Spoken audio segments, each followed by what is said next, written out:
Hello students, स्वागत है आपका हमारे स्टडी व्यू एजुकेशन चैनल में।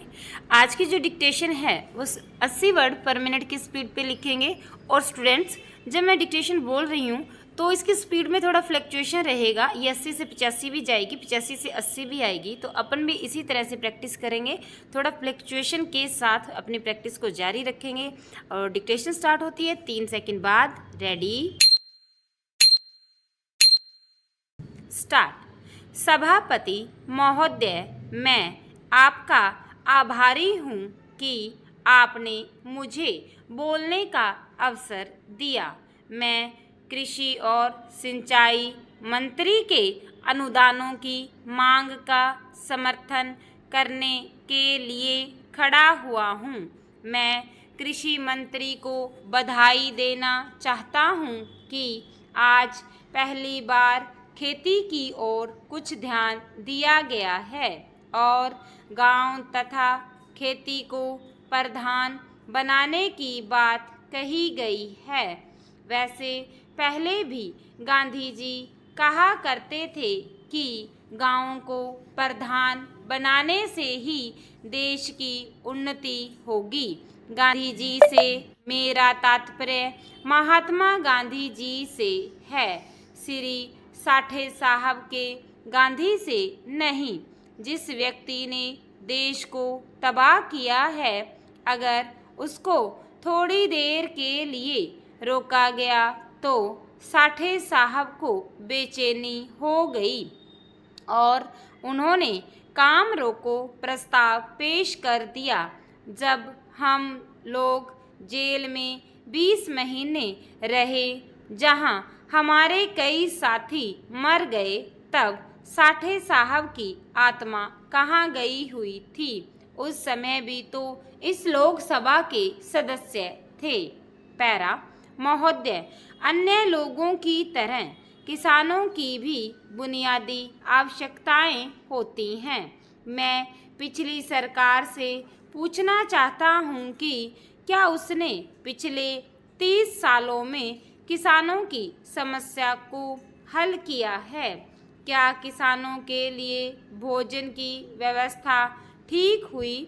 किसान अच्छा अन्न पैदा करता है, लेकिन कुछ अधिक पाने की इच्छा से वह उसको बाजार में बेचता है और स्वयं मोटे अन्न पर गुजारा करता है।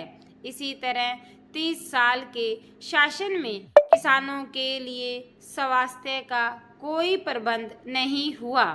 मैं नहीं समझता कि गांव में किसानों की सुविधा के लिए कोई अस्पताल खोला गया है। गांव में 10-20 मील पर अगर कोई अस्पताल खुल गया तो उसमें दवाओं के बारे में जांच करने की आवश्यकता है। जब तक हम किसानों को शिक्षित नहीं करेंगे, तब तक देश की प्रगति नहीं हो सकेगी। देहातों में हर जगह शिकायत संस्थाएं खोलने की भी आवश्यकता है। पैरा, बड़े बड़े शहरों में ऋण दिए जाते हैं, घर बनाने की भी स्कीम चलाई जाती है, लेकिन देहातों में किसानों के लिए न कोई ऋण दिया जाता है और न कोई घर बनाने की स्कीम चलाई जाती है। मैं सरकार से निवेदन करना चाहता हूँ कि किसानों के रहने के लिए कोई न कोई व्यवस्था अवश्य करने की कृपा करें। कपड़े की समस्या भी उनके लिए होती है। किसान सारी रुई अपने खेतों में पैदा करता है, लेकिन उसको कपड़ा सही दाम पर देने के लिए कोई ठीक व्यवस्था नहीं है। दुकानों पर जो कपड़ा उसे मिलता है वह ऊंचे दामों पर मिलता है।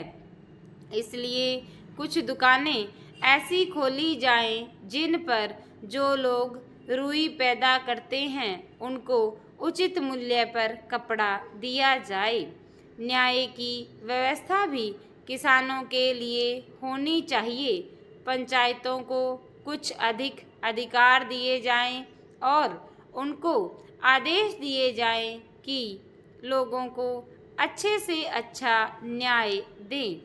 किसानों की सुरक्षा की कोई व्यवस्था भी नहीं है। जो रक्षक हैं वे भक्षक बन जाते हैं। ऐसे में कैसे देश आगे बढ़ सकेगा। चेंज। माननीय प्रधानमंत्री जी ने अपने व्यस्त समय में से कुछ समय हमारे लिए निकाला, उसके लिए हम उनके आभारी हैं। अब मैं उनसे अनुरोध करूंगा कि इस सम्मेलन में आए हमारे साथियों तथा अधिकारियों का मार्गदर्शन करें। चेंज। गृह मंत्री जी के स्वागत अभिभाषण के बाद प्रधानमंत्री जी राजीव गांधी ने दृढ़ और विश्वास से भरे शब्दों में सम्मेलन में उपस्थिति अधिकारियों को संबोधित किया।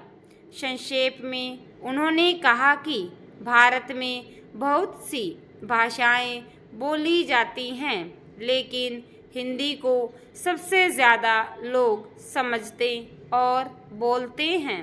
इसलिए हिंदी को हमने राजभाषा बनाने के लिए चुना है। यही नहीं, हिंदी का अपना एक इतिहास भी है और हमारी यह कोशिश रहेगी कि देश में सब लोग हिंदी बोलने और समझने लगें।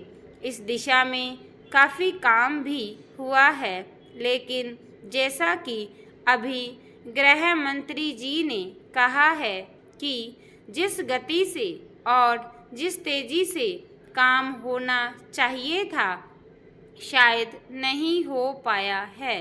पैरा। कल हमारा एक दूसरा सम्मेलन हुआ था, उसमें भी कई मुद्दे उठाए गए थे। एक मुद्दा जो सामने उभर कर आया वह यह था कि आज भी सरकार का काम उचित भाषा हिंदी में नहीं हो पा रहा है, जबकि जो आंकड़े पेश किए गए थे उनके हिसाब से किसी विभाग में 99%, किसी में 98% और किसी में 95% अधिकारी और कर्मचारी वर्ग को हिंदी का कार्य साधक ज्ञान था। हमें यह सोचना होगा कि ऐसा क्यों हो रहा है। यदि लोग हिंदी समझते हैं तो हिंदी में काम क्यों नहीं हो पा रहा है। क्या हमारे आंकड़े ठीक हैं? क्या सचमुच 99% लोग हिंदी अच्छी तरह से समझते हैं, या यह आंकड़े केवल प्रोत्साहन भत्ता लेने के लिए ही है। स्टॉप। स्टूडेंट्स, इस डिक्टेशन की PDF आपको हमारे टेलीग्राम चैनल पर मिल जाएगी और टेलीग्राम का लिंक है जो इसी वीडियो के डिस्क्रिप्शन में दिया हुआ है। धन्यवाद।